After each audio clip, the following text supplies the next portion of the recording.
Boa tarde. Saíu os poemas en sobres, de feito atrasei un pouco para meteros en sobres e agora non vou deixaros sin ensinar os sobres. Ben, moitísimas grazas por este convite, grazas por estes agasallos, por a súa presenta, e grazas por os agasallos que trouxeron Leire Bilbao, Irene Agur, tamén de Felipe Joelisti. Eu estive con ela aí unha semana en Bilbao nunha homenaxe ao Gas do Otero. Fixeme ben nele, daquela non sabía que ia perder un enlace aeroportuario hoxe. Grazas pola vosa compañadores preguntado. É un xeito de aprender estes encontros, pola presentación que para mí foi unha auténtica peza poética de Alex Sangueira, así que foi ben, está a ser un feliz día. Obrigado. Os poemas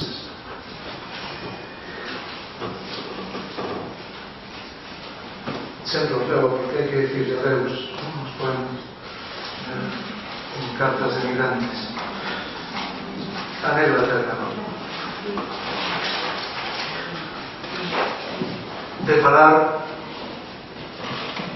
falarei coa terra, a terra verdadeira, a negra terra onde prende a raíz, a terra que se esmaga, a terra que se queima e que se crava, ese enorme lenzo onde a home debuxa o seu capricho, onde a home se perde e se revolve en sombras, a negra terra, ese corpo de puta bella con dentes amarelos de tabaco, con olleiras negras de tan azuis.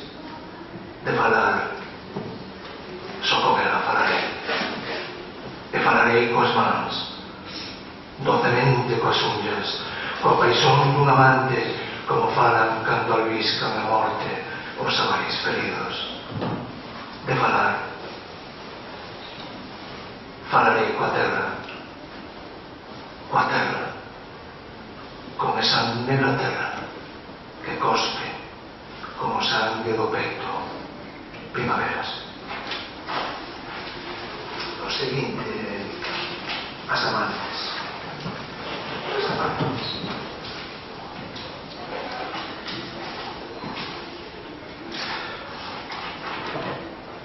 As dúas mestras coruñesas, Marcela e Elisa Mario, que se uniron de matrimonio en 1901 e perseguidas puderon reencontrarse en Argentina. Tiveron que fuxir os propios nomes, guardalos entre os dentes, nas furnas das ensivas como raíces dunha antiga lingua. Tiveron que fuxir dos seus corpos, levarlos furtivos nas olladas, no aveiro das pestanas, cando os peureiros descalzos pisan o sol.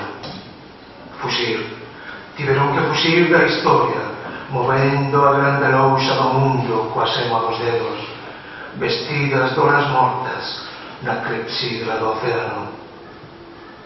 Tiveron que fuxir do berce para poder nacer, das palabras para poder falar, arder cara dentro nun frío de loito para poder ser na profundidade da boca dos espellos. Tiveron que fuxir do amor para poderse amar.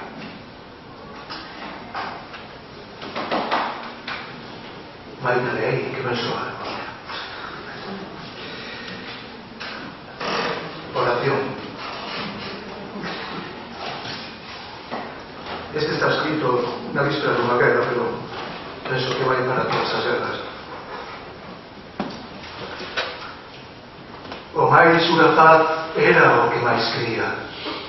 Lembro o rito daquel mendigo a disparar torta a piadosa maldición. Se as pedras falasen como Lucas quería, tenían esa mesma precisión. Pesaba con Deus como un sparring contra o gran campeón.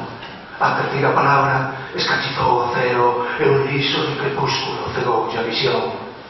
Para el foi a moeda da miña nai e o meu cros a lembranza. Tamén eu hei probar alzar cara moi alto o tateso da man. Deteña esta guerra, ordeno, señor. Escribín xa unha carta ao xornal, 20 liñas de suco ben domeado, na que omitín o que máis me importaba. Chegará o 18 de maio a Reykjavik, Cantoriña existía como todos os anos e saimiles. Tamén asinei un manifesto dirixido ao presidente en termos sensatos, é dicir, moi penosos. Invoquei a paz con moita xente e sentín nos labios as cóxegas da terra desta palabra que lisca entre as flores como unha rata do Camposanto. A miña derradeira esperanza é vostede, señor Deus Pai taciturno.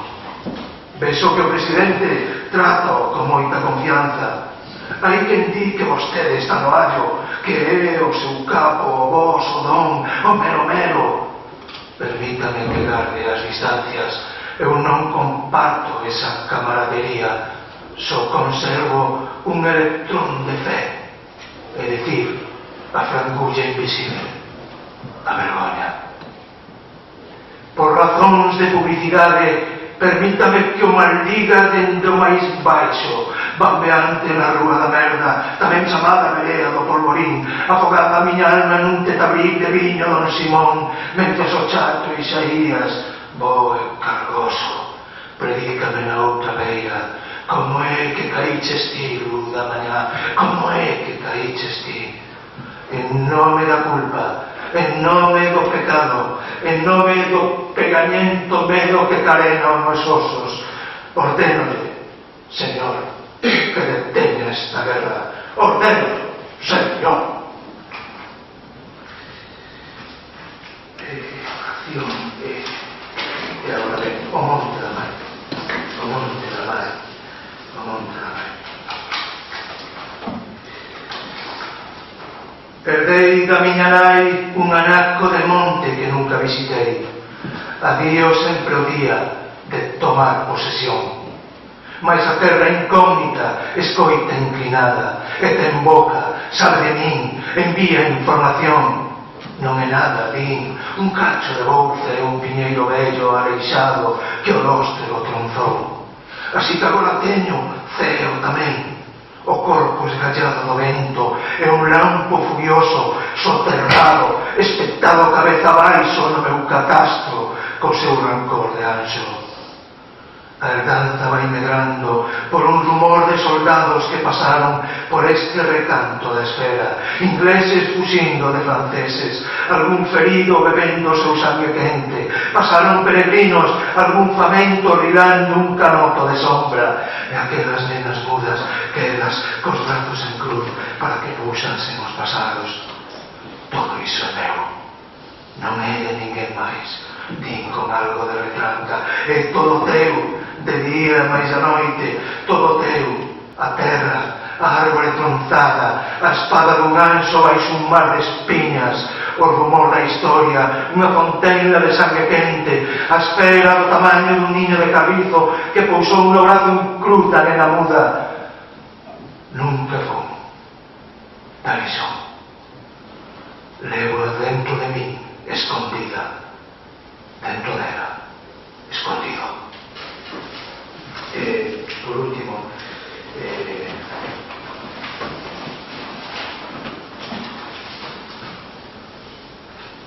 a natureza insurxente, hai caris ceres.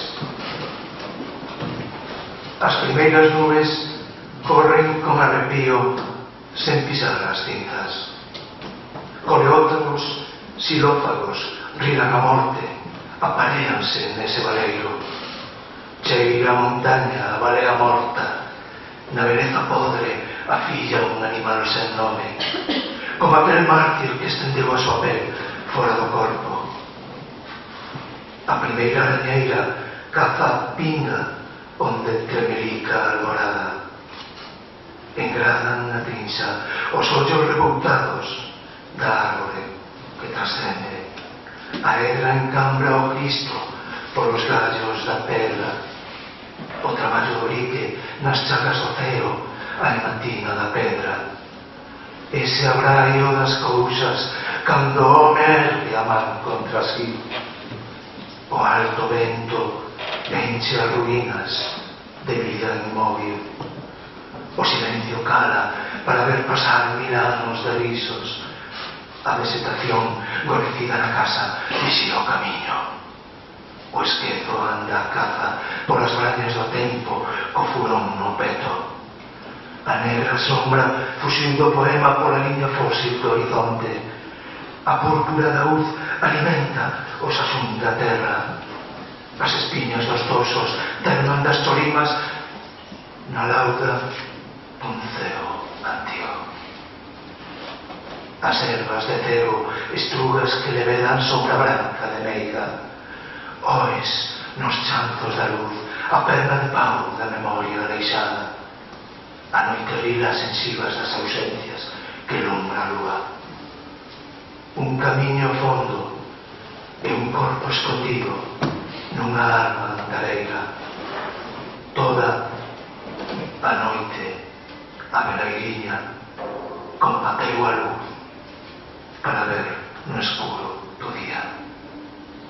Na terra escondida falase unha lingua que chove cos pés descalzos. Gracias.